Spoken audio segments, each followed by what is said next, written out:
What's up, guys? Continuing with the rating climb, we're at 1150. And as we've seen these last couple of videos, the story is kind of the same right now.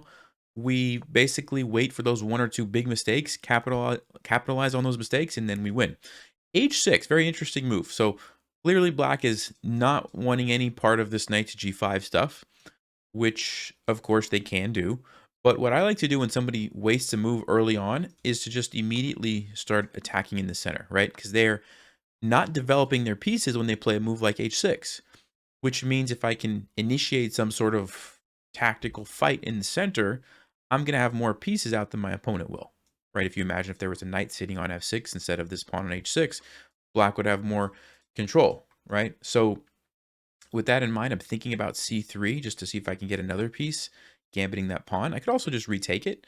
I could even just castle and just leave that for now, get my king out of the center. Because as soon as I'm castled, e5 moves at some point in the future makes sense. And if I can trade that pawn away, I can bring the rook over. So a lot of good options. Yeah, I think I will actually just do that. I think I will just castle. And notice it gives black the option, if they want to try to be greedy and hold on to that pawn, they can. But then I'm going to play c3 and just keep attacking. And if I have to gambit a pawn to get, a huge lead in development, I'm pretty happy with that. And that's exactly what we're seeing here. I'm also keeping an eye for tactics here where I can sacrifice my bishop and maybe launch an attack. Don't see anything right now, but I am going to keep that in the back of my mind. So let's play c3. Of course, the threat is simply to capture with the pawn. I'm expecting that black will probably just take. Yep. And now we can develop. So we're down a pawn temporarily, but look at our development. We're castled. We have 3 pieces out, and black is still trying to catch up.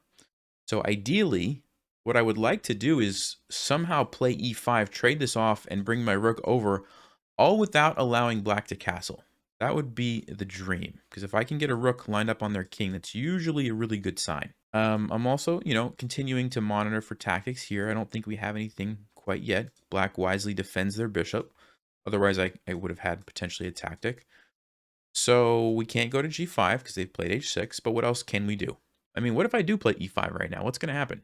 If they take, there is potential for a tactic here. Very interesting. So if this happens, if the pawn takes, here's what I'm thinking.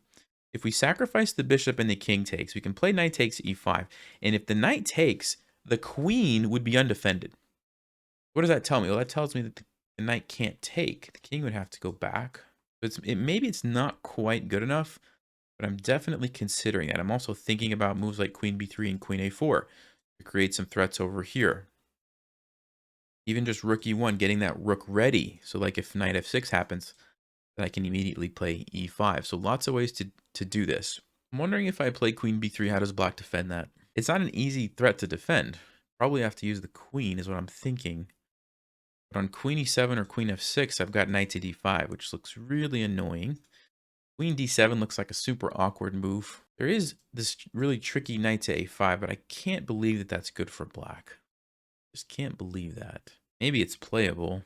Sometimes in positions like this, you have so many good moves, it's hard to kind of figure out what you want to play. And that's kind of what I'm feeling right now. So I think I will go with the queen b3 just because it creates a concrete threat that black has to deal with.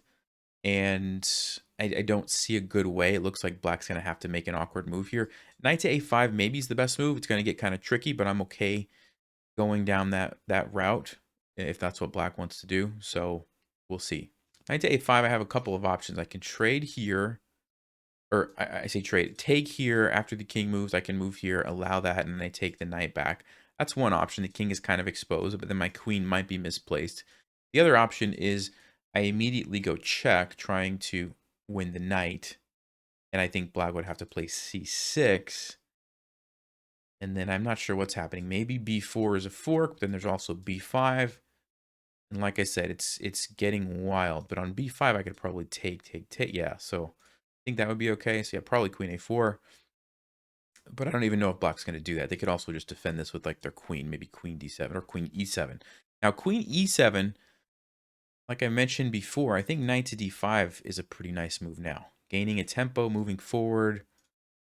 And I don't know what black's going to do. They have to keep an eye on this. So probably queen d7 or queen d8. Yeah, I think that looks like a good move. Just scanning if there's any other moves that jump out at me. But let's go ahead and jump the knight in. So notice I have the 2 threats here. Probably this is going to happen. Probably time to get the rook involved. Okay, so let's just keep scanning for tactics. Even e5, maybe I'm not quite ready for that yet. So maybe we have to prepare that with rook to e1. I do want to ask myself, what happens on knight to a5? Do I have to worry about that move now? Kind of annoying. So I could consider bishop d2 to stop that. The developing move anyway. Since my bishop can't go here, maybe f4, but d2 is probably a pretty good move anyway. So maybe bishop d2. I don't know. I think I want to stop that because this is kind of a powerful battery and I want to get this rook into the game anyway. So I think I will play bishop to d2. It does give black time potentially to develop and castle. But now I'm to the point where I actually have lots of different threats. Not even just on the king here. I can also start pressuring the queen side as well. And so I think it's just going to be too much for black to handle. Even as I'm looking at this bishop c3 creating some more threats. Which looks like a lot for black to deal with. Got my haircut. And it was a little bit shorter than I wanted. But after the haircut, the hairstylist was like, does it look good or is it too short? Now, I wanted to say it was too short, but then I was like, what is that going to accomplish at this point? So said it was fine, but all right, a6, weird move. And I say weird move because I don't think black has time for that. I think they got to like worry about their king. Yeah, maybe they're going to try to play b5, but just seems super slow. So whenever you see a super slow move, usually you want to look for a way to attack. So again, e5, rook e1. I mean, I do have to plan for this. Like, what am I going to do? But there's got to be something good here. So let's just think through this a little bit. Because sometimes you can even like push this sacrifice just to get the rook involved. And then all of a sudden good stuff starts happening. I can also play bishop c3, which is pretty annoying for black. How are they going to deal with that? I don't actually know. Yeah, this looks maybe like the best move, just an immediate threat here. On b5, I'll probably just drop my bishop back. I think we're okay. Just maybe back to d3. But this is not easy for black to deal with. Not easy at all. And you could see the awkwardness here of the queen on d7. Can't develop the bishop. The fact that the knight hasn't been developed now, doesn't really, can't really go to f6. Go to e7, but then this is falling, and then there's a fork here, and everything's kind of falling apart for black. So tough position. And they do play knight to f6, which is just a blunder. So again, going back to the 1 to 2 big mistakes every game, here we see one. That's just a total free piece. Because black can't recapture, they get forked. So I'm going to take that. Okay, so they did realize that they couldn't take it, and they decided to castle, but they are down a piece, which is significant. So I'm thinking about queen c3 just to pile up here. Of course, black still can't take, and so how do they defend that? I don't know. Doesn't look easy. And so I think that looks like a pretty good move. Well, I could push it forward, but then might even be able to just move my bishop here. Threaten checkmate. And again, not easy for black to deal with that. And you can see again how awkward this is, right? This bishop's not out, the rook's not playing a role. Just very weird placement. And it kind of all started from these moves, which, yeah, they have a purpose, right? They do stop some things. But doing it so early at the cost of not developing, usually something like this happens. Now, of course, black made it easy on me because they blundered the piece. But even without blundering that, I was starting to feel like black was having a rough time even, handling the position. Okay, knight to e5, trying to block it off. But I think we can just take it. Really, either way.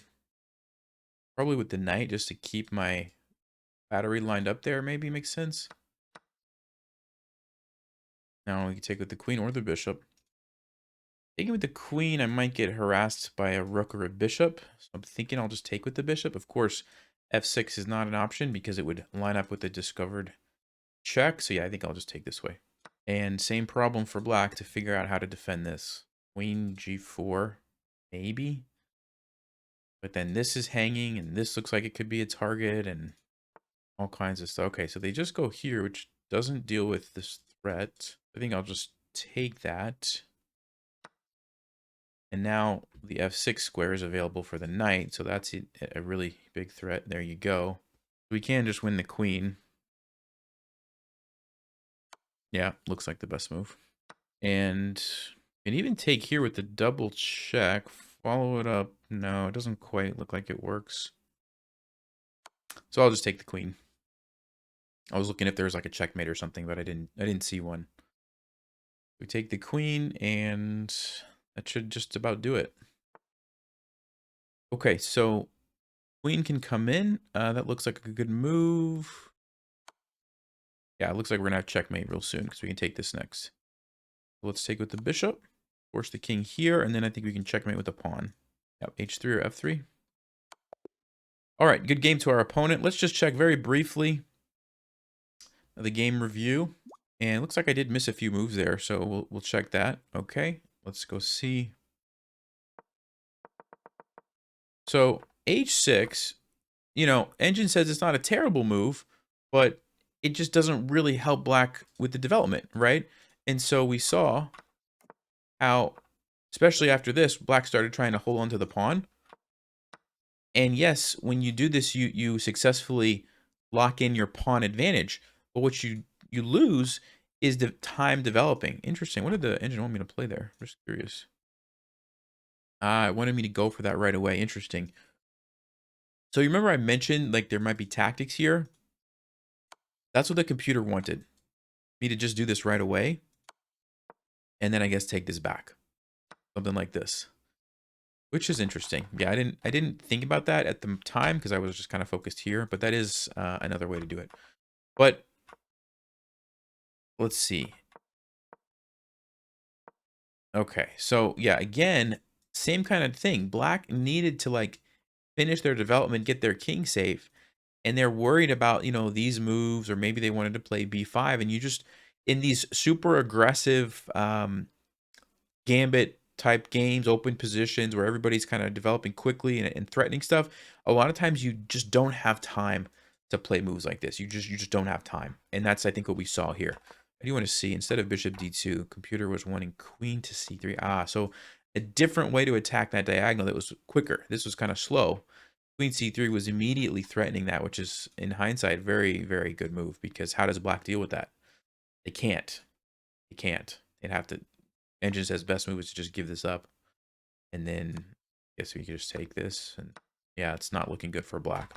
All right, let's play one more game and see if we can get above 1160. I know some people were complaining about like the videos not being an hour long, but I don't always have an hour to sit down and play, and so sometimes I just try to squeeze these in, when I have time. Like right now, I'm gonna have to go after this game, so I'll just, play these two, and then I need to go. Interesting that our opponent's thinking here. Let's play f3 again. I tried to play this setup before. We'll try it one more time here. Put the bishop on e3, queen on d2. Now that's assuming black's gonna go for this sort of standard setup, which looks like they are. So let's play bishop e3, queen d2. And like I mentioned previously, basically our plan is to, if they castle, bring the bishop down, trade that off at some point, and then start throwing our pawns forward and attacking the king. So very aggressive opening. But let's see. Okay, so they're not castling, which is kind of a smart thing for black to do, just to kind of wait and see. Now, I can still go there if I want, because trading off that bishop is fine regardless of if black castles. I think I will. I could also just develop and not do that right away, but I'm going to go ahead and do this. But depending on how black responds here, is going to determine my next couple of moves. Okay, so they take, so I'll take back, obviously. If they castled, I was going to continue attacking. But because they've done it this way, probably going to have to shift my focus to, just something like this. Knight c3. Rook g8, interesting move. They didn't want to let me come in there, which I wasn't going to do anyway, because they could have played rook g8 then. So I don't think black really needed to do that, but I get the idea. And so, yeah, I think now we just, focus on the center, develop, maybe even castle queenside. That's what I'm leaning towards, just to get my rook in the center right away. And I don't know what black's going to do. I mean, they can't castle this way, obviously, because they've moved the rook, which means they either have to go this way or they have to stay in the center. The problem with castling queenside is it's not going to happen right away, right? They got to move the queen, they got to move the bishop. They can't even move the bishop at the moment. It's going to be at least 3 or 4 moves. And so I want to be thinking about castling early and potentially opening up the center if I can. That being said, I have some development that I need to complete as well. So it's not necessarily that easy. All right, so yeah, I'm going to go ahead and castle. Like I mentioned, I wanted to do that, and this way I can just defend with my rook, and then we can finish developing these guys. So one thing I like to do when my opponent is thinking is just kind of think about general ideas and plans. So like, where might I like to develop my pieces to? What are some things about the position that I want to pay attention to? That kind of stuff. Okay, so can I play e5 now is the question. Takes, takes, then there's a pin. The knight has to move. I don't know where it's going to go to. Looks really good for me. And notice the major thing is I'm castled, and I have a rook here, and black is not. So because of that, I think I am going to play e5 now. And another point about this is that if the knight has to move, then this pawn is under fire. Yeah, I don't know what black is going to do. They could try this, and if I take, they take. Looks like it would get pretty wild. And because if I take here, then they could capture with the knight or the pawn actually. So yeah, but I'm okay with that because it's going to open up the king, and I think my king's going to be a little bit safer. Now it's going to get a little bit tricky. I think this is black's probably best chance here. Maybe really the only chance to try to stay in. Okay, I don't think that was it because now I can probably invade over here, and the rook's going to be under attack. So yeah, I think that's just the simplest. Attacks the rook, doesn't really have a great place to go to. I think it has to go to f8. And then I think maybe we try to trap the knight. I'll also take here, but I'll probably do that next. So let's go ahead and take this. Because it's with tempo on the rook, black has to deal with that. That's a big threat. And after rook f8, then I think we can take here and start taking advantage of the king. And one thing I'll point out, like, this opening that I played, f3, immediately bringing the queen and bishop. Okay, they go rook here, but, interesting. It is defended. But after check, they're going to have to block with the knight. And I think I see... Okay, a couple things. I don't have to go here. But if I do, knight to f8, I was thinking of playing g4. Chase the knight away and I win the rook. The issue is after g4, they can throw in this rook move. I have to move my queen. Queen's a little bit trapped. Although, if I don't want to do that, I could just go to h6. The nice thing about going to h6 is that then I'm threatening g4, which traps the knight and potentially wins the... Yeah, maybe that's just better. Only because sometimes if your queen gets trapped over there, it's actually bad because you can't do anything. You almost think like, oh, it's close to the king, I'm attacking a bunch of stuff. But if it's stuck and everything's well defended, you're basically playing without your queen. So I don't really want that to happen. So I think what I will do is just go to h6 because of that. Just to recap, if I go check, the knight blocks, and then next move, black was going to play rook h7 and my queen has to go to g8. And then I don't have any moves with my queen, right? Everything would be defended and my queen just has to sit there, which is not ideal. This way, I can come back if I need to, but I still keep some pressure on the rook. Okay, now we have g4. And I think g4 is going to win either the rook or the knight. I mean, this also looks like a pretty good move. But I'll just play the, kind of obvious win the material. But this looks good too, just getting that rook lined up on the king. That maybe very well could be the better move. I don't know. Like takes, check. King f8. What would I do then? Or maybe I could have done that and then played g4. Seems like it would be pretty similar. But what I was saying earlier was like when you create this queen bishop battery super early and come down here and trade off the bishop, a lot of times it kind of takes black out of their comfort zone. Like when you play these setups, you're kind of familiar with the bishop sitting there and you kind of know what to do. You bring your knight and maybe you castle and you play like e5 or c5 and you kind of get familiar. But the way that I played it, I think maybe took black out of their comfort zone, and we kind of saw that when they played rook g8, which I don't think was the best approach, right? And so another benefit to playing this kind of weird system, you can catch your opponents off guard. All right, so they decided to just give up the knight. I mean, really, there wasn't anything they could have done anyway, so they're probably just trying to get castled. The issue, though, is that now that the knight's gone, the rook is undefended, so they don't actually have time to castle. Probably have to go back. I think I will just trade here. Can also take here. Can also bring the knight in. Lots of moves in this position. Well, we'll just keep it simple. We'll just take. So many moves here. I'm not actually sure. Okay, the rook takes. So I'm gonna go check. I'm gonna force knight to f8. And then I think I'm gonna go ahead and trade. And I'm keeping an eye on knight to b5. I'm keeping an eye on bringing my rook over. Bishop to b5. Bishop b5 actually looks good because it's with check. Gain a tempo. I'll be right back, guys. I need to take a 2-minute break. I'll be right back. All right, we're back. It's always risky taking breaks in the middle of games, but thankfully I had some extra time. So he takes with the queen. Interesting. So it's lined up with my rook. It's the first thing I'm noticing. We can take here and unleash the rook. We can also just go with bishop b5. The knight's pinned. So how would black deal with the check? Probably bishop c6. I'm going to like this. Just getting that rook involved right away. I'm expecting maybe like a check, and I would probably just move over. Not really concerned with this, because I could just take and then go check, which looks really good. Yeah, so lots of different ways we could play it, but I think we'll just go ahead and capture with the pawn. Just opening up the rook, cutting off some squares from the king, looks like it has to be a good way. Okay. Bishop check. Looks very good.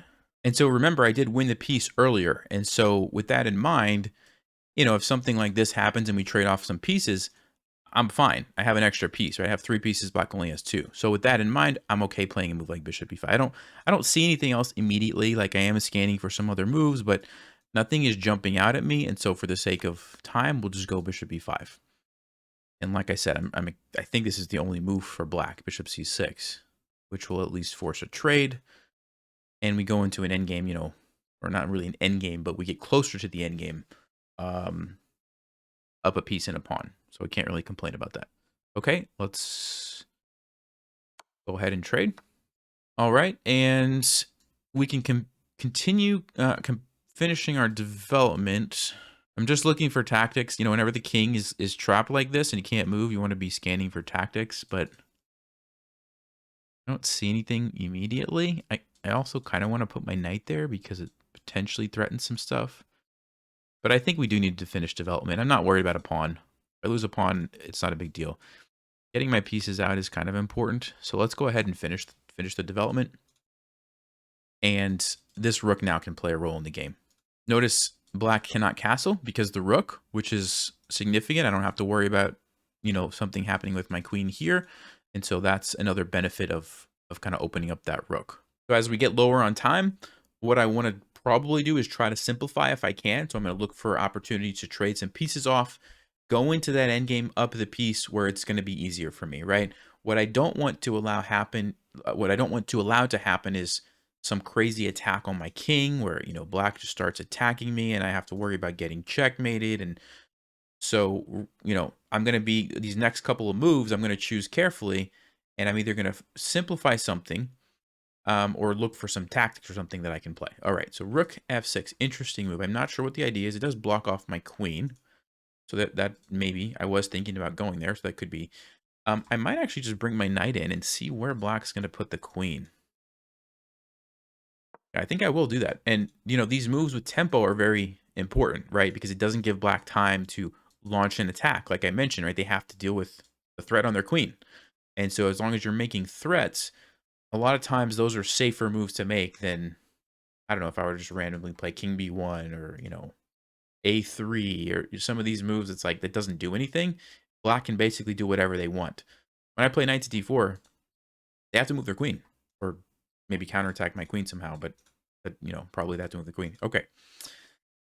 So let's think, how do we activate more pieces? I think I want to go here. Now, one thing that I want to be careful of is, do I want to let black castle? Because I have sort of allowed them that if they want to. And I don't know that I necessarily do. So with that in mind, maybe I will just move this knight somewhere. Nah, I don't really want to move the knight. I'm going to go here. It just seems awkward to like move it back here. I'm going to let him castle if they want to castle. It's fine. I just want to activate all my pieces. I think that's more important. So here, here. If they castle, they castle. It's fine. I can move my queen. Yeah, somewhere like back here. Like, let's go like this. The reason I want to move it is I don't want to leave it in a discovered... I don't want to leave black a discovered attack on my queen where they can move this knight wherever they want. That's dangerous. Not that they really had a good move, but I don't even want to give them that option. So that's why we go back right away. And I'm starting to see some ideas here. If the king moves over, I can go queen g3 check. And if it tries to hide in the corner, I can bring a knight in. And then we potentially have some very dangerous things going on. So see how black's going to respond. They might just play like e6 or something. Nope, they do that. Okay, so let's go check. And oh, I probably had a tactic, knight c6. I didn't see it till just now. I was more focused on this, but I could have probably played knight c6, just winning this. So I kind of missed that one. But you know, when you're low on time, playing a solid, safe move like that, rather than thinking, I think is the better option. So even though I missed a move there, that's totally fine, right? I didn't put my position at risk. I'm still way ahead, right? And so I think I see a checkmate now. So let's come down here. And there we can take that. Okay. All right. So good game to our opponent. They played pretty well. I think we took them out of their comfort zone with that opening. So let's just check game review real briefly here. Yeah, 73. So not bad by our opponent. Let's go ahead and take a look. So yeah, not the greatest move. Stockfish, of course, probably wanted me to continue developing knight c3 and castle and all that stuff. But what I did by playing this was take our opponent out of their comfort zone, right? And I think we saw that with rook to g8. And by the way, what I was mentioning is, let's just say black would have done something else, like c5 to attack. If I were to ever go here, then they could play rook g8. And guess what? Everything's defended. I can't take anything. The knight's defending the rook. The knight's defending the pawn. This is defended, right? And now I have to just go back. And we essentially get the same position, except black gets 2 free moves. This one, and now it's black's turn to do something else. They can attack me here. They can start trading, whatever they want to do. So that's just what I was kind of mentioning. Rook g8 was not the approach there from black. They needed to strike. If I'm going to be wasting my time doing this, I mean, look at my pieces. Black needs to say, okay, now's the time. I've already got 2 pieces developed. I need to strike at the center or somehow attack, you know, white a little bit. And so anyway, e5, okay, we captured there. G4. Basically already talked about this. I'm trying to just see if there's anything huge that I missed. I don't think so. Trading off, yeah. And then the tactic right here that I did miss was knight to c6. Yep. Because the rook is undefended. So even though I lose a knight, I can invade with my rook. So that would have been a nice move. Didn't see that one, but like I said, in the time situation, I don't feel bad about this, right? Playing a move like this quickly, that's a good solid move that doesn't put your position at risk, I think is a good time management choice. And also I did see a nice follow-up, which was going to be very difficult for, you know, black to deal with. So anyway, I hope you guys learned a thing or two. I'll see you next time. I have to go. It's lunchtime for us here at the house. And so stay sharp, play smart, take care.